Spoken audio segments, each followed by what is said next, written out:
Alrighty, so I'm gonna do better at this now. Whether it gets posted now or in 2 years, I'm gonna be better at filming. So I actually just filmed like a update video this morning for us. Tessa's currently 29 weeks and she just called me and she said that the past 2 days, she hasn't really been feeling the baby move as much as she normally does.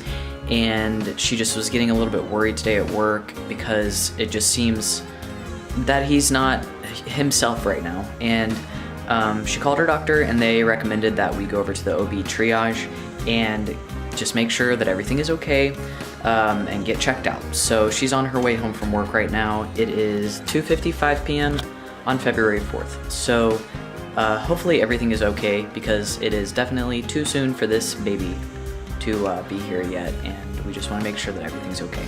So we're gonna head there as soon as she gets here, and I'm probably not gonna film anything else really. Might bring the camera, might not, but just wanted to document this moment. Good morning everyone. It is February 5th at 9:30 a.m. Not too early. Just starting off the day here with a cup of coffee. So yeah, the last you heard from me actually was last night before we headed over to the, what is it called? OB Triage. Okay, so the last you heard from me was last night before Tessa and I headed over to the OB Triage, or yesterday actually, it was yesterday afternoon around 3 o'clock. We were actually there until almost 10 p.m. and basically what happened was we got there and they immediately took Tessa's blood pressure, started monitoring baby with his movements and his heart rate, and then they also started monitoring her for contractions. And just a friendly reminder, she's 29 weeks as of yesterday exactly. So they started monitoring for that stuff, and they monitored her that way for quite a while. And after a long time, the nurse practitioner that was on staff there came in. Tessa was experiencing an irritable uterus, so she was actually having contractions, even though they weren't like super painful. They did hurt every now and again, and they were active and happening pretty frequently. And like when they would happen, her whole stomach would tighten up, and she would like be able to tell me, hey, like it's happening right now, and I would be able to look at the monitor and see it happening. So kind of frightening, especially because she's 29 weeks and it's not quite time for that baby boy to be in our presence yet. So after a while, they ran many tests. They looked to see if her cervix was still intact, and it is. They looked to see if it was still long and thick, and it is. They did this through 2 procedures. They actually did it with a scope, and then they did it with an ultrasound, and then they actually did it another time before letting us go with actually someone actually physically checked it themselves. They didn't actually look, they just reached up there and checked.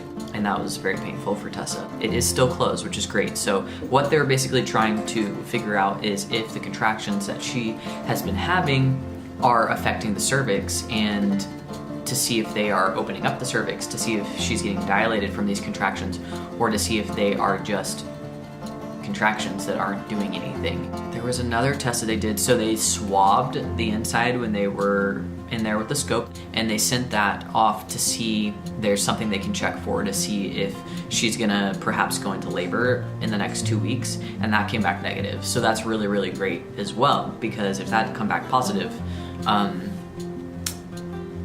that would have been even more scary. This is the second time that we've gone to the OB Triage, and both times we went, I'm so glad that we did, because even though we've been able to be sent home both times, there was something up. There was something happening both times. And this morning, Tessa is still experiencing the contractions that she was experiencing yesterday. And we actually went initially for not lack of fetal movement, but lesser fetal movement is why her doctor sent us in. And of course, on the way there, he started moving a little bit, and once we got there, he was moving a lot. But what happened was, I think he was flipped head down and his back to her outer side of her belly.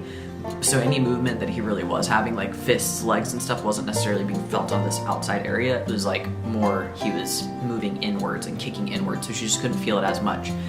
But She knows her body, and she knew that something just was feeling a little bit off. So they've put her on pelvic rest. They've told her to hydrate, and they've told her to rest. All I can say is those things are easier said than done, especially when she's still working a full-time job, 9 to 5 p.m. How do you rest in that period of time? You know, you still have to get up, you still have to go to work, you still have to do things. Right now, the baby is looking good. He looks beautiful on the monitor. Everything about him checked out wonderfully. He's still in there, cozy, even though things are getting a little tight. And right now we've got to watch her and monitor her so that we make sure that he is all right as well. So I just wanted to update you all on that. We're very sleepy today. I know Tessa is very, very tired today. She has already left for work. I'm about to start work here.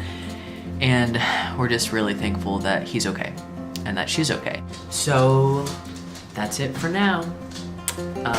I hope that all of you have a beautiful day, and thank you so much for joining us here, and thank you so much for your prayers and your blessings and your good vibes for this pregnancy, because that baby needs to stay put till it's time to come out.